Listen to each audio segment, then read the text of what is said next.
मुख पृष्ठ परिचय। यह सरस्वती यंत्र है। मुख पृष्ठ पर चित्रित आकृति इसी सरस्वती यंत्र का कलात्मक स्वरूप में किया हुआ प्रकटीकरण है। महाराष्ट्र प्रांत में यह रंगोली के रूप में सरस्वती कही जाती हैं। माँ सरस्वती के भक्त उसकी उपासना सगुण और निर्गुण इन दोनों स्वरूपों में करते हैं। तब देवी इस सरस्वती यंत्र के माध्यम से विविध पहलुओं द्वारा साकार होती हैं और शीघ्रता से भक्तों की कामनाएं पूरी करती हैं, ऐसी श्रद्धा है। यंत्र का विश्लेषण। वलयांकित रेखाएं। इस यंत्र में दिखाई देने वाली वलयांकित रेखाएं वीणा वादन करती हुई सरस्वती का कृति रूप सूचित करती हैं। आकृति के 1, 2, 3, 4 ये अंक देवी के निर्गुण स्तर के 4 वेद हैं। 5, 6, 7 ये 3 अंक भगवती की इच्छा शक्ति, क्रिया शक्ति एवं ज्ञान शक्ति के द्योतक हैं। 8, 9 ये 2 अंक उसके द्वैत स्तर की पहचान करवाते हैं। 10 यह अंक कार्य के अंतिम स्वरूप अद्वैत का चिन्ह है। आ अक्षर शक्ति का उत्सर्जन और ग्रहण, बा अक्षर कार्य शक्ति का प्रभाव तथा का अक्षर मंडलाकार इच्छा शक्ति की तरंगों का प्रतिनिधित्व करते हैं। आकृति में जो अंक है वह ज्ञान शक्ति के हाथों में जो वेद और जपमाला है उनका प्रतीक है। यंत्र में जो वृत्ताकार आकृति है वह भगवती के इच्छा शक्ति रूप मयूर वाहन का प्रतीक है। इस प्रकार यह यंत्र सरस्वती के सगुण स्वरूप का प्रत्यक्ष रूप है। यह यंत्र प्रतिमास अधिक सूक्ष्म स्तर पर कार्य करता है। इस यंत्र में 4, 3, 2, 1 इस क्रम से ज़्यादा से कम की ओर अंकों की रचना की गई है। वहाँ 1, 2, 3, 4 इन अंकों से दर्शाया स्तर चारों वेदों की निर्गुण शक्ति का प्रतिनिधित्व करता है। 5, 6, 7 अंकों का दूसरा स्तर इच्छा, क्रिया एवं ज्ञान शक्ति रूप में सगुण शक्ति का प्रतिनिधित्व करता है। 8, 9 इन 2 अंकों का स्तर द्वैत स्वरूप का कार्य है। 10 इस अंक का चौथा स्तर का अर्थ है कार्य पूर्ण होने पर अद्वैत स्वरूप में पुनः विलीन होना।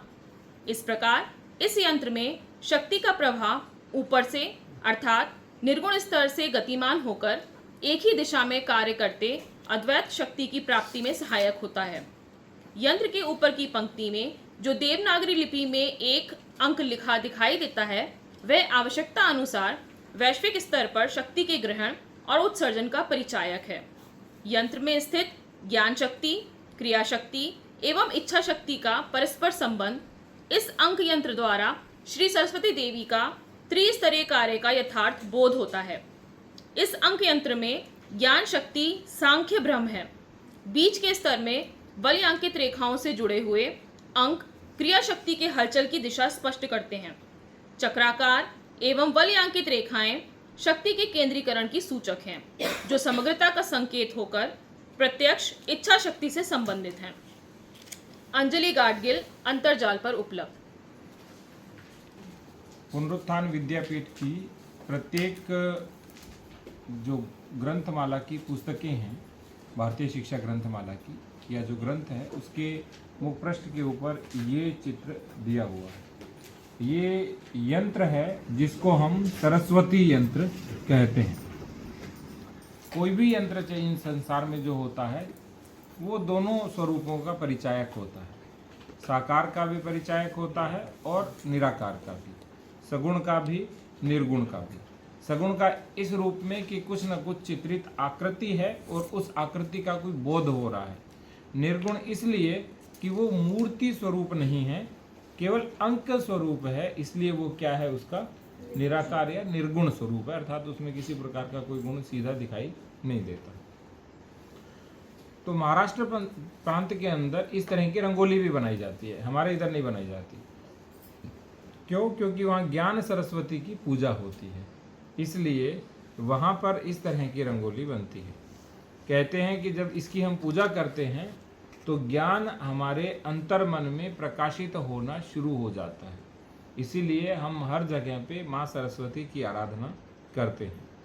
अब सीधा आप चित्र देखेंगे तो इसमें आपको दिखाई देगा कि जो सबसे ऊपर जहाँ ए लिखा हुआ है, जहाँ वलयांकित रेखाएं हैं, ये 2 चीज़ों का सूचक है। एक जब वीणा के स्वर निकलते हैं या ध्वनि निकलती है या तरंगे निकलती है, तो आपने देखा होगा तरंगे ऐसी होती है, तो ये भी वलयांकित रेखा है, तरंग जैसी रेखा है। और दूसरा जो ऊर्जा है वो कभी बाहर जाती है, कभी हम ग्रहण करते हैं, तो ये ऊर्जा बाहर निकलने का अर्थात उत्सर्जन का और दूसरा ग्रहण करने का भी परिचायक है।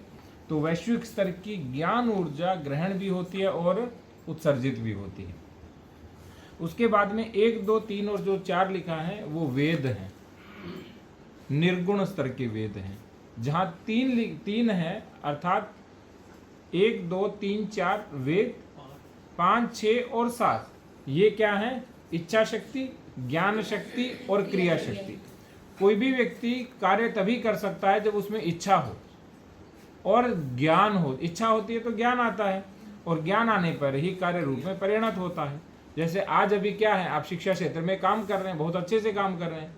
आप उन शिक्षकों में शामिल हैं जो नवाचार भी करते हैं और अपने परिवार की तरह पूरे विद्यालय को समझते हैं, तो उसमें क्रिया शक्ति अपने आप स्वाभाविक आ जाती है, तो ये उसका प्रतीक है। इसके बाद जो 8 और 9 है वो द्वैत का प्रतीक है। द्वैत का अर्थ है जब सृष्टि का आरंभ होता है तो वैसे तो परम तत्व एक है, किंतु उसे धरती पर आने के लिए प्रकृति की आवश्यकता पड़ती है। प्रकृति का अर्थ है जड़ पदार्थ, प्रकृति का अर्थ है सारे भूत पदार्थ। तो जब पुरुष का मिलन प्रकृति से होता है तब पूरी सृष्टि का उदय होता है। जो पुरुष और प्रकृति का सृष्टि का द्वैत है वो इस बात का परिचायक है। और जो 10 है वो अद्वैत का परिचायक है। और अद्वैत का अर्थ क्या है कि सारी सृष्टि उसी में विलीन हो जाती है और उसी से वो सृष्टि का क्या होता है? उद्गम होता है। तो एक तरह से माँ सरस्वती का जो यंत्र है वो अद्वैत से पूरी सृष्टि निर्माण और सृष्टि के पुनः अद्वैत में विलीन का सूचक है। दूसरा, ज्ञान शक्ति, क्रिया शक्ति और इच्छा शक्ति में कोई भिन्नता नहीं है, तीनों एक ही हैं, बस उसी एक शक्ति के विभिन्न रूप हैं। जैसे बिजली जलती है, किसी से एसी चल रहा है, किसी से बल्ब जल रहा है, किसी से कैमरा चल रहा है, किसी से कोई और कार्य हो रहा है। तो आप ये थोड़ी हो कि बिजली अलग हो गई, बिजली अलग नहीं है, उसके जो कार्य रूप हैं वो अलग अलग हैं। तो इस तरह से ये पूरा का पूरा हमारा जो सरस्वती यंत्र है वो समझने की दृष्टि से इसमें बताया गया है कि जब शक्ति का प्रवाह ऊपर की ओर होता है तो वो किस ओर होता है? सगुण की ओर। सृष्टि का प्रवाह नीचे की ओर अर्थात यंत्र के अंदर नीचे की ओर होता है तो वो कहाँ होता है? निर्गुण की ओर होता है, क्योंकि सब एक में विलीन हो जाते हैं और एक से ही उदय होता है। इसीलिए हमारा देश विविधता से एकता वाला देश नहीं है। हमारा देश एकता की विविधता और फिर उस विविधता में एकता देखने का देश है। कि पहले एक था, वो क्या हुआ? फूल खिला तो विविध हुआ, बाद में जब फूल मुरझा करके पुनः क्या हो जाएगा? विलीन हो जाएगा, एक में विलीन हो जाएगा। तो हम एकता की विविधता वाले देश है, क्योंकि हमारे एक आत्म तत्व की प्रतिष्ठा है। भारत देश में क्या माना जाता है? आध्यात्मिक देश। आध्यात्मिक का अर्थ पूजा पाठ या कर्मकांड वाला देश नहीं। आध्यात्मिक का अर्थ है अधिधन आत्म, जिसके आधार आत्म तत्व हैं वो देश। तो हम हर चीज में आत्मा मानते हैं, हर चीज में चेतना मानते हैं, इसीलिए हर चीज की क्या करते हैं? पूजा करते हैं। तो हम एक से अनेक हुए और बाद में अनेक एक में विलीन हो जाएगा। ये है भारत की परंपरा और यही इस सरस्वती यंत्र के माध्यम से समझाया गया। और संबल विद्यालयों का भी लोगो इसी तरह का है। बस